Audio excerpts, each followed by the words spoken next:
Bonjour à tous, quelques petites actualités qui peuvent résonner de près ou de loin à ce qui se passe en France en ce moment. Enfin, on voit que c'est le chaos dans le monde. Donc au Népal, le gouvernement est tombé en 24 heures.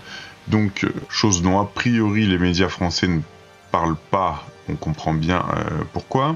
Donc parmi les causes, je rappelle que le gouvernement avait commencé par bloquer tous les réseaux sociaux, mais les gens ont trouvé des alternatives, comme certains services de messagerie par Bluetooth ou je sais plus quoi. Ils ont commencé à tirer à balles réelles sur la foule, alors qu'il y avait des mineurs, même des écoliers parmi les manifestants. Les gens sont devenus de plus en plus en colère. On voyait même les policiers s'introduire chez des gens sans raison et les blesser, les tuer ou les arracher à leur domicile. Les gens ont commencé à filmer, etc. Il y a même eu des policiers ou des militaires qui tiraient sur les ambulances qui venaient soigner des gens qui étaient touchés et même jusqu'aux façades des hôpitaux. Et donc à partir de ce point de rupture-là, les choses ont pris un tournant dramatique et la population s'est soulevée. Tous les membres du gouvernement ont soit démissionné, soit ont été lynchés dans la rue ou ont été tués à leur domicile. Et ici on a un titre intéressant, au Népal, la jeunesse renverse le pouvoir après la censure des réseaux sociaux. C'est marrant parce que il se passe exactement un autre type de censure en ce moment en Union Européenne. Ici cette vidéo, Ursula von der Leyen annonce les mesures de contrôle des réseaux sociaux. Elle a détaillé les contours du plan de contrôle des réseaux et de résilience médiatique de la Commission européenne. Et puis on voit bien tout ce qui nous prépare. C'est marrant parce qu'ils ont un exemple ici de ce qu'il faut pas faire, parce que ça nous montre bien qu'il y ait de multiples causes, que même bloquer tous les réseaux sociaux, en fait, ça empire les choses, puisque les gens se disent il y a quelque chose qu'on nous cache, ça devient urgent, c'est grave, on va tous se mobiliser. Là, c'est-à-dire qu'on est en mode survie, et bizarrement, il faut moins de 24 heures pour renverser un gouvernement. Donc, je me demande plusieurs choses. Est-ce que ce pays est un pays test pour les élites? Alors pour les élites, là-bas c'est un gouvernement communiste, mais par qui sont-ils influencés, manipulés, etc. Moi je pars du principe que chaque pays est un test pour quelque chose.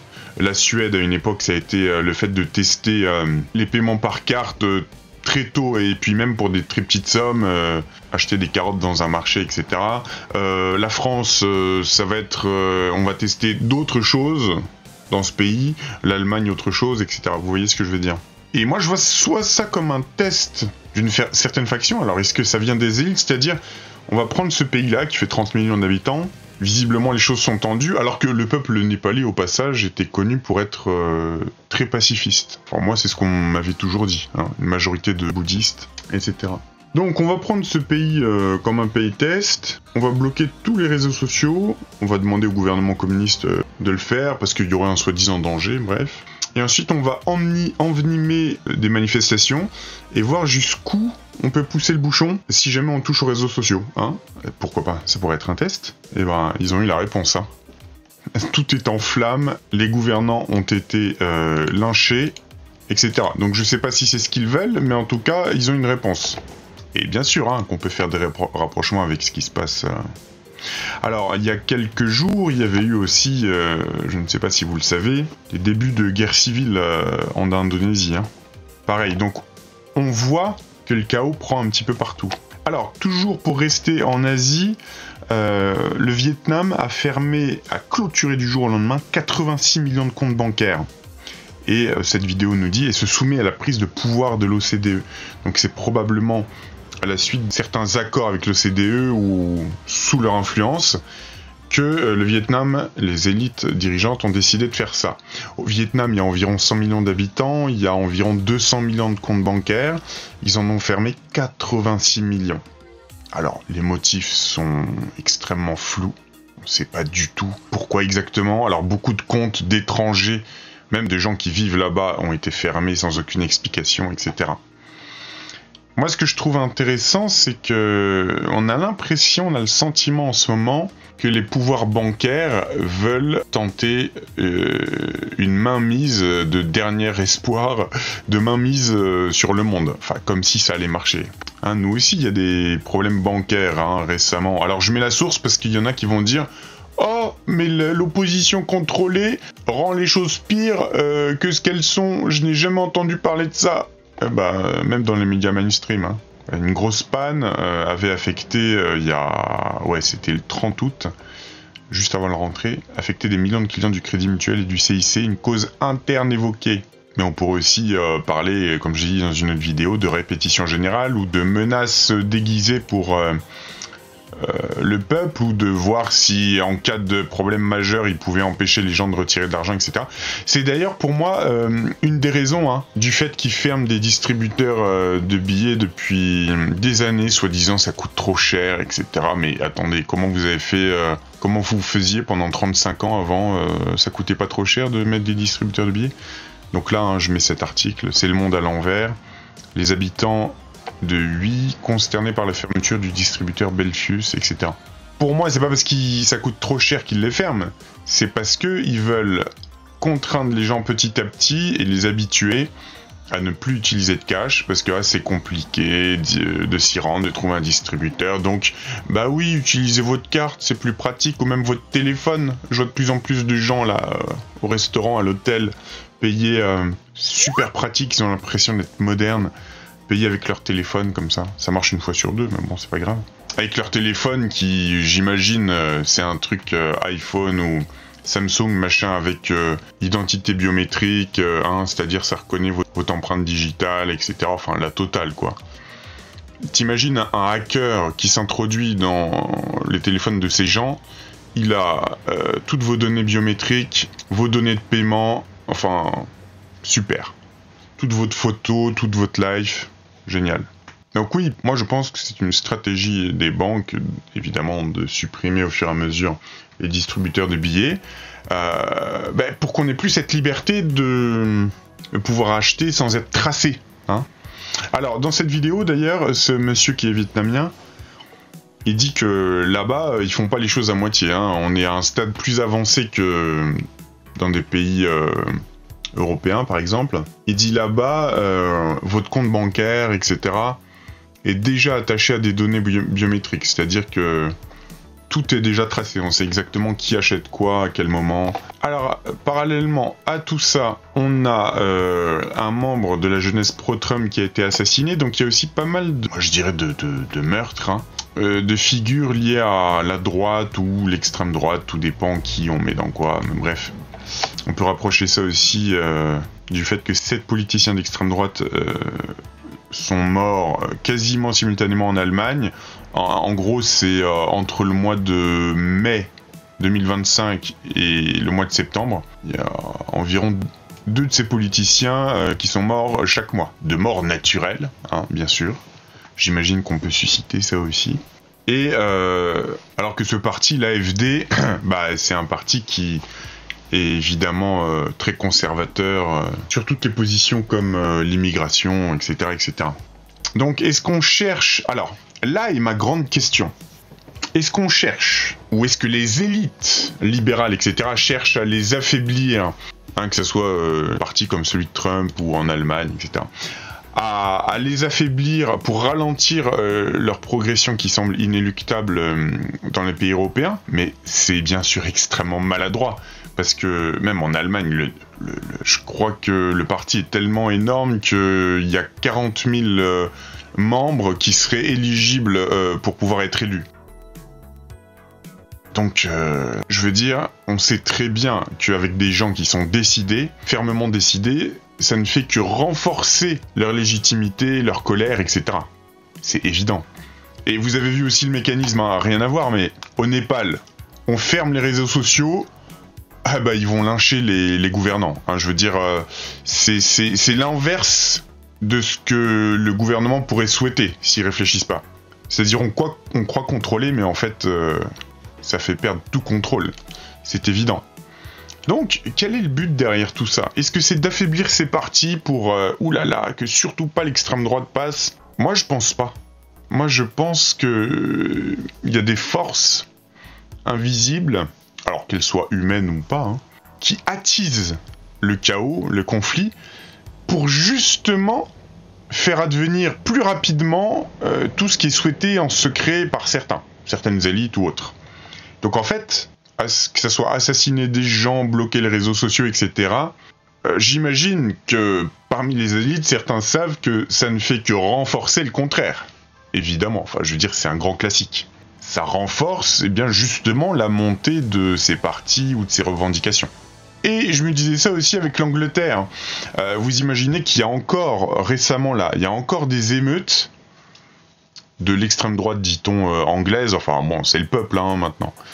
Des émeutes anti-migrants, tout ça, enfin, ils commencent à régler leur compte en Angleterre maintenant qu'ils sont sortis de l'Europe. Donc, vous voyez bien, d'ailleurs, indirectement, que dès qu'un pays sort de l'Europe, comme par hasard, une des premières choses, ça concerne le racial, etc.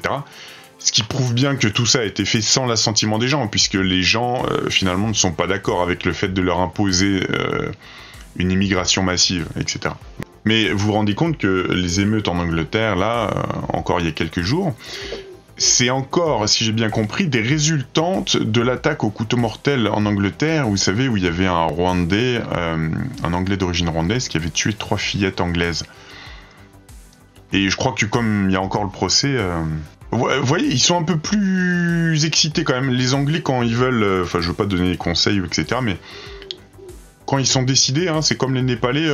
ils y vont quoi. Hein. Ils ont un peu plus de couilles que, quand je vois des vidéos de manifestants en France et tout, forcément les braves là et les CRS, ils y vont en cœur joie parce que on a perdu l'habitude de se battre, enfin d'être réactifs à ce niveau-là, donc tout le monde a peur, alors personne fait rien, alors que je veux dire, les mecs sont 15 en face, ils ont 500 personnes et il y a personne qui les met véritablement en défaut quoi. Bref, les hooligans, quand ils se transforment pour les bonnes causes, ça a du bon, hein. Mais c'est comme hier, de toute façon, le but du 10 septembre, c'était pas forcément à la base de manifester partout, c'était déjà de montrer que en n'achetant rien, en ne dépensant rien, en ne se servant pas de vos cartes bancaires, etc., ou éventuellement en ne travaillant pas, ça montre au pouvoir quelle est notre force de frappe. Mais voilà, bref, quand on voit des images des manifestants et tout, enfin, je me disais, mais où sont toutes les pseudo-racailles des quartiers, etc., qui sont très forts pour être très violents envers des innocents, mais qui perdent leurs couilles, qui sont plus là du tout. Alors quand il s'agit de piller des magasins de chaussures et tout sur les Champs-Élysées après un match de foot, ça y a pas de problème, mais on les voit pas du tout, ces gars-là, manifester quand il y a des convictions. Alors que voilà, petite différence en Angleterre, les mecs qui sont habitués à taper et tout, quand ils sont en colère, ça se voit plus, je trouve, que chez nous. Parce qu'il y a un moment, ils comprennent que ça, hein, que la force, je veux dire, les gouvernements. Regardez, je sais pas, regardez ce qui se passe au Népal, partout, c'est assez clair. À un moment, faut arrêter de se poser des questions, enfin, il faut un changement, quoi qu'il en soit. Je note aussi quelque chose d'autre dans le comportement des policiers quand je vois des vidéos des policiers ou des CRS en Angleterre, qui s'appellent sûrement pas CRS, mais on voit que ils sont un peu gauches, ils sont un peu dépassés mais il n'y a pas une volonté de nuire à l'autre. Quand tu vois des Bravem ou certains CRS en France, les mecs ils aiment casser du manifestant ou du très courageux hein, d'ailleurs en passant. Ils aiment taper des gens, même des femmes, c'est ça la grande différence. Il y a une haine de l'autre en France, je sais pas comment c'est venu, alors qu'en Angleterre tu vois que, comment dire, ils sont pas là à taper comme des sourds, etc. Et peut-être que ça leur traverse l'esprit qu'ils sont en train de taper sur le mec qu'ils rencontrent le soir au pub pour boire une pinte, quoi. Que ça peut être leur pote. Mais le problème, c'est qu'en France, comme on a détruit aussi ce tissu social qui était dans les bistrots, dans les bars, les cafés. Il en reste encore des cafés, mais vous voyez ce que je veux dire. Il n'y a plus d'ambiance, les gens ne se parlent plus, les générations ne se rencontrent plus. Et c'est arrivé progressivement, hein, comme je l'ai dit déjà, ça a été programmé. On a supprimé d'abord la possibilité de fumer en 2008 dans les bistrots et autres, hein, discothèques, tout ça. Donc il y a un certain type de personnes qui venaient plus, puis ils sont restés chez eux, puis ils sont morts chez eux d'ennui ou de je sais pas, d'alcoolisme, etc. Les anciens partageaient plus avec les jeunes, les jeunes ont eu autre chose à faire que d'aller là-bas, puisqu'il n'y avait plus d'ambiance, machin. Et donc, petit à petit, voilà. Tandis que au Royaume-Uni, quand même, je trouve qu'on a encore le côté, voilà, le soir, on boit une pinte, un ouvrier, il va pouvoir, si ça se trouve, devenir pote avec un trader de la City, enfin... On a l'impression que ça peut encore arriver là-bas. Et il y a un peuple qui est quand même encore uni. Et donc, les flics, on voit qu'ils sont un peu dépassés, mais ils sont là pour faire régner l'ordre. Alors que beaucoup de flics en France, on a l'impression qu'ils sont entretenus dans cette haine de... On dirait qu'on leur donne des cachetons d'amphétamine pour devenir cannibale ou je sais pas quoi, tu vois. Tu te dis, mais qu'est-ce qui se passe dans sa tête à ce mec, quoi. C'est... Comment il peut y avoir autant de haine comme ça pour taper sur des gens qui sont même pas armés, quoi. Je veux dire, les mecs en face, ils auraient des gommes-cognes et tout, ça ferait déjà moins les malins, je pense. Parce que des parapluies, c'est vrai que malheureusement, ça sert pas à grand-chose.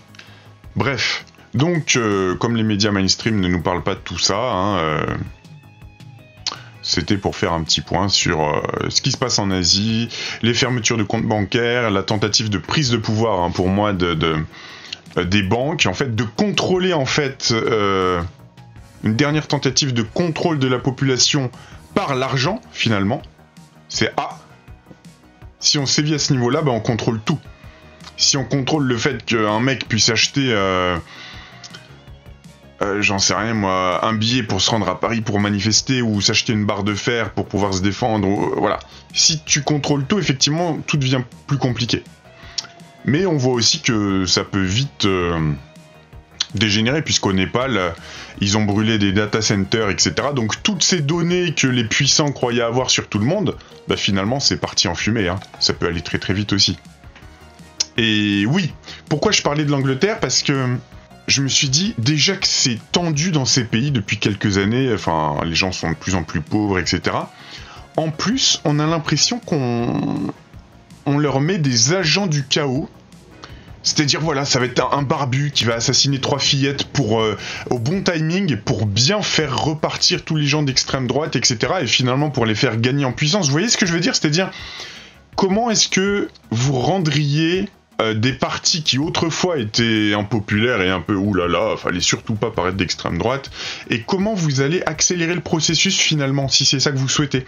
Ben vous allez piquer l'orteil gauche, hein, et c'est le droite que vous allez gratter. Enfin, je sais pas, je trouve une mauvaise métaphore, mais c'est un peu le principe aussi de l'homéopathie. Vous allez susciter le contraire pour régler le problème à l'inverse. Je sais pas si je suis clair. Et là, on en vient à ce que disait Paul Bonacci dans l'interview que... Alors, il y a Alexandre Le Breton qui en avait traduit certaines dépositions, et moi, j'en avais fait également aussi des traductions de ces dépositions, où il disait notamment, je vous laisse écouter, hein, j'ai fait même un résumé de sa déposition, dans laquelle il disait, selon moi, que ce soit l'officier Michael Aquino, et puis d'autres membres de l'armée, etc., ils cherchent à faire advenir... Parce que le juge lui demande quel est le but, finalement, selon vous, de ce projet monarque qui a fait de vous un esclave sexuel, un espion, etc.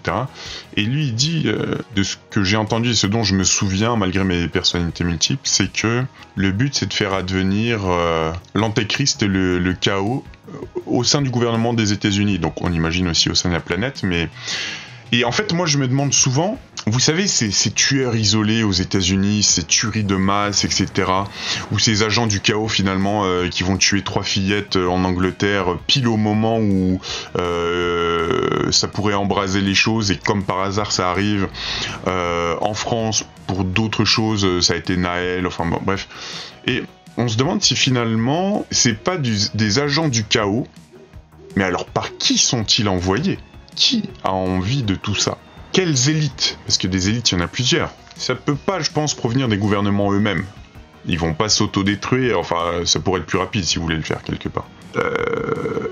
Donc ces agents du chaos, qui sont programmés dès leur enfance, hein, suite à des sévices sexuels, qui sont programmés pour répondre à des ordres, et donc, vous savez, telle tuerie de masse ou tel assassinat que ces gens perpétreraient, ils vont servir tel agenda, ou ça va légèrement infléchir dans telle direction le débat sur telle ou telle chose, vous voyez. Bon, et là on a l'impression que, soit des agents programmés, des agents du chaos sont envoyés, mais alors par qui? Un peu partout dans le monde, hein, et que finalement le chaos est souhaité partout dans le monde. Alors est-ce que c'est pour une grande libération populaire, finalement, et en finir avec la corruption dans le monde et toutes ces magouilles politiques, ou est-ce que c'est du chaos contrôlé pour mettre des mesures en place plus répressives? Mais moi je pense que ça ne marchera pas. Regardez là déjà le fait de bloquer les réseaux sociaux, les mecs se font lyncher dans leur bureau quand même, donc je pense pas que ça soit dans leur intérêt, tu vois. À part s'ils ont une armée de drones et de robots qui est déjà prête pour contenir 8 milliards de personnes, mais ça m'étonnerait.